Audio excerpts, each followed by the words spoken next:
천지를 다스리는 모든 신과 영혼들은 모든 중생들의 소행을 기억하여 그 죄의 업보를 용서하지 않느니라. 그렇기에 이 세상에는 가난한 사람과 천한 사람, 거지와 고독한 사람, 귀머거리와 소경, 벙어리와 바보와 포악한 자, 미치광이와 장애자 등의 차별이 있는 것이니라. 그런가 하면 존귀한 사람이나 부자나 지혜가 밝은 사람들도 있느니라. 그들은 모두 과거 시절에 자비롭고 효순하여 착한 행위를 하고 덕을 쌓은 과보로 그와 같이 된 것이니라.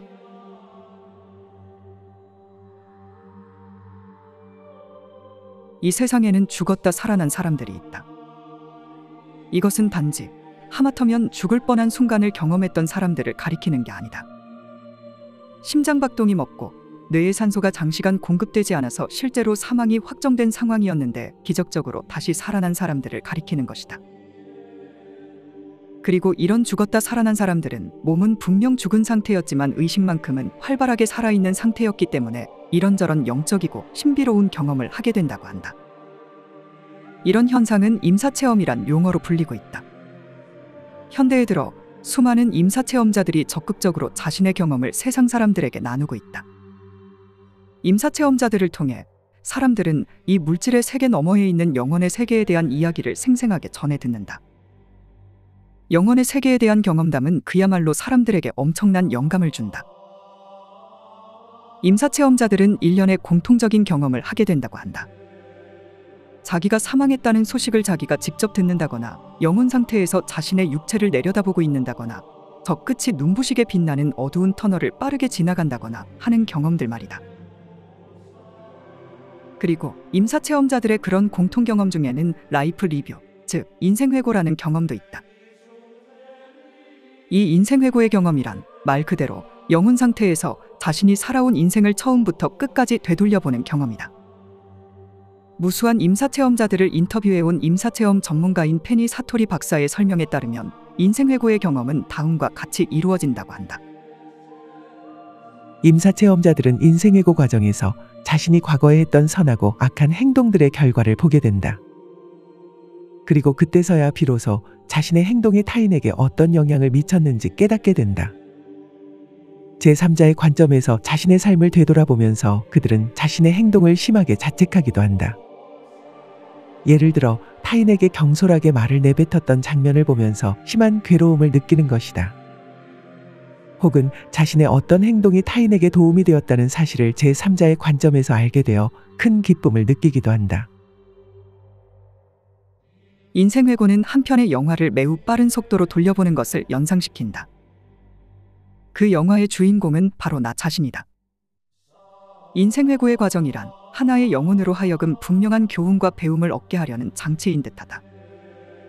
임사체험자들은 인생회고의 경험을 하게 되는 동안 제3자의 관점에서 자신이 이번 생에 했던 모든 생각과 말과 행동들을 있는 그대로 살펴보게 된다. 그래서 스스로 뿌듯함을 느끼거나 후회를 느끼게 된다. 임사체험자들이 공통적으로 보고하는 이 인생회고의 과정은 현재 이 땅을 살아가고 있는 우리에게 시사하는 바가 크다.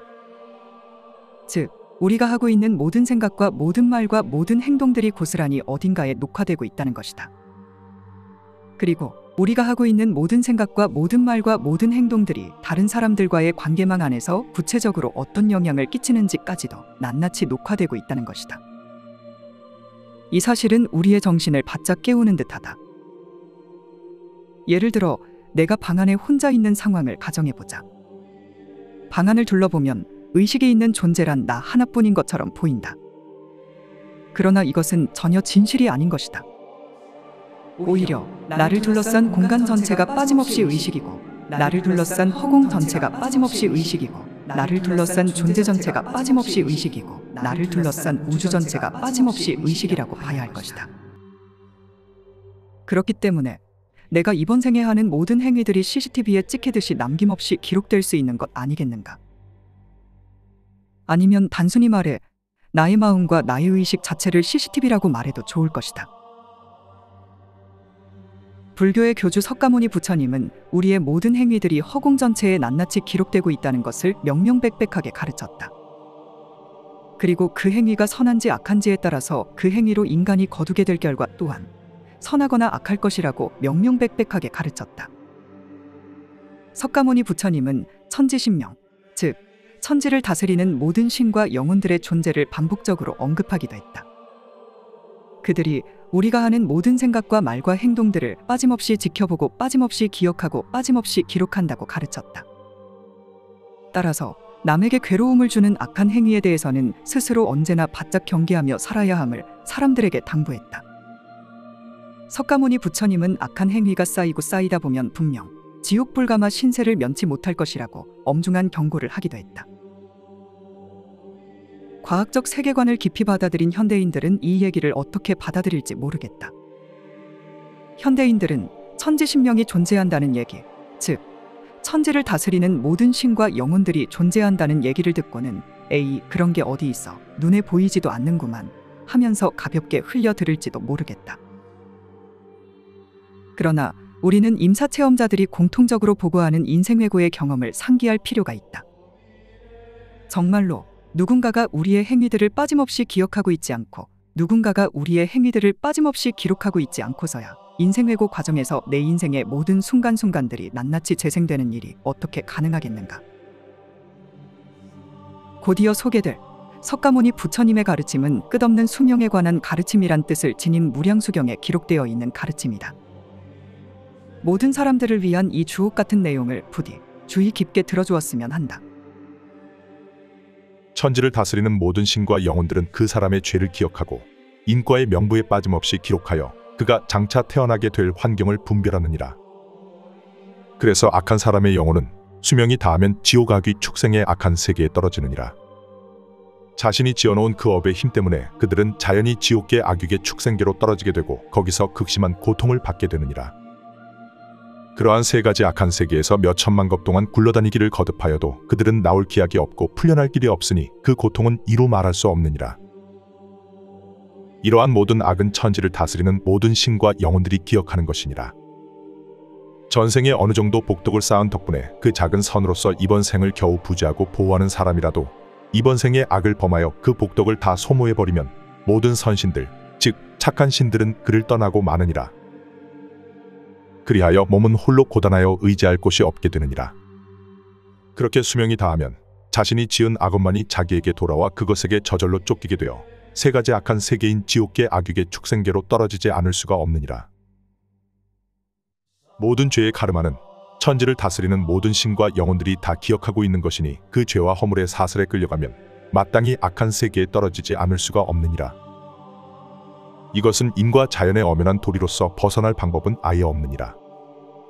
그래서 전생에 지은 악업에 이끌려 지옥의 불가마 속에 들어가서 몸은 허물어지고 정신은 한없이 괴로우나 이때를 당하여 뉘우친들 무슨 소용이 있겠는가. 이 천지 사이에는 지옥과 악귀와 축생과 인간과 하늘신으로 이루어진 5가지 세계로 굴러다니는 생사윤회의 도리가 분명하며 그 법칙은 참으로 넓고 깊고 미묘하느니라. 그래서 선이나 악을 지으면 그 과보로서 복이나 재앙을 자연히 받기 마련이니라. 자신이 지은 업의 과보는 자기 스스로 받고 이는 아무도 대신할 수 없으니 이것이 엄연한 인과의 도리이니라. 그러므로 오직 그가 저지른 소행에 따라서 죄와 벌이 목숨을 쫓아 따라다니면서 떠나지 않느니라. 천지를 다스리는 모든 신과 영혼들은 모든 중생의 소행을 기억하여 그 죄의 업보를 용서하지 않느니라. 그렇기에 이 세상에는 가난한 사람과 천한 사람, 거지와 고독한 사람, 귀머거리와 소경, 벙어리와 바보와 포악한 자, 미치광이와 장애자 등의 차별이 있는 것이니라. 그런가 하면 존귀한 사람이나 부자나 지혜가 밝은 사람들도 있는데 그들은 모두 과거 시절에 자비롭고 효순하여 선을 닦고 덕을 쌓은 과보로 그와 같이 된 것이니라. 선을 행하면 복을 받고 악을 범하면 재난을 당하는 것은 엄연한 인과의 도리이기에 몸을 바꾸어도 떠나지 않고 따라오느니라. 그래서 안락한 환경에 태어나거나 혹은 고통의 구렁에 들어가게 되나니 뒤늦게 뉘우친들 돌이킬 수 있는 것은 아무것도 없느니라. 참으로 인과응보에 관한 천지의 도리는 미치지 않는 곳이 없느니라.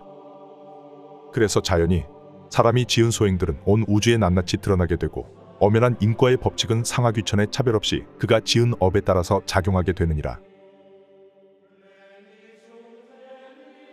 영상에서 지금까지 다뤄온 내용을 정리하자면 인과의 법칙이 이 세상에서 빈틈없이 작동 중이기 때문에 우리는 마땅히 악업이 아닌 선업을 쌓는 데 집중해야 한다는 것이다. 하지만 선업을 집중적으로 쌓는 것엔 다 이유가 있다. 그런데 그 이유가 단지 이 세상에서 몸 편하게 잘 먹고 잘 살기 위해서인 것은 전혀 아니다.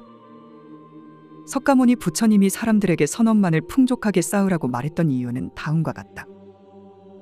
즉, 사람의 마음의 선업이 풍족하게 갖춰져 있어야만 사람의 마음은 제정신 상태를 유지할 수가 있고 그때서야 비로소 이 괴로움의 세상을 훌을 털어버리고 떠날 수 있게 되기 때문이다.